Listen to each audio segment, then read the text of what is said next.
Vous êtes prêts pour un nouveau voyage dans le temps?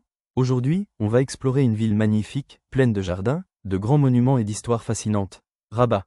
C'est la capitale de notre beau pays, et elle a tellement de choses à nous raconter.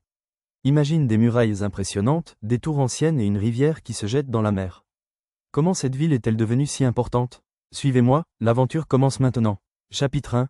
Quand les Romains sont arrivés, et sont partis. Bien avant que Rabat ne soit une grande ville, il y a très longtemps, il y avait un petit endroit appelé Tchela. C'était une ville construite par les Romains, un peuple très puissant venu d'un pays lointain. Ils y ont bâti des temples, des maisons et des rues. Mais les Romains sont partis un jour, et Tchela est devenu un endroit un peu oublié, où la nature a repris ses droits. Aujourd'hui, on peut encore visiter ces ruines, c'est comme un musée en plein air. Chapitre 2. Les Almohades et la grande forteresse. Plus tard, il y a environ 800 ans, un sultan très puissant appelé Yacoub al-Mansour est arrivé.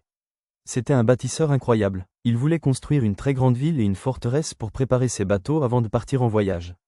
Il a choisi l'endroit où se trouve Rabat aujourd'hui.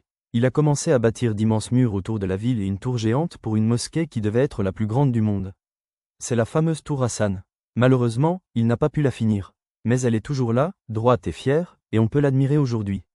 C'est lui qui a donné son nom à la ville à l'époque. Ribat al-Fat, ce qui veut dire « la forteresse de la victoire ». Chapitre 3. La Casbah des Oudayas, un village dans la ville. Imagine un petit village tout bleu et blanc, avec des ruelles étroites et des portes en bois sculptées, perché sur une colline qui donne sur la mer. C'est la Casbah des Oudayas. C'était une ancienne forteresse qui est devenue un endroit magnifique où il fait bon se promener. On peut y voir des maisons anciennes, des jardins fleuris, et même prendre un bon thé à la menthe avec une vue incroyable sur l'océan.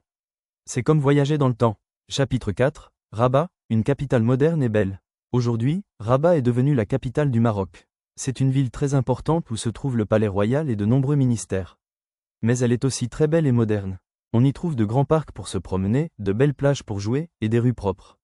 Rabat est connu pour ses jardins, ses grandes avenues et pour être une ville où il fait bon vivre.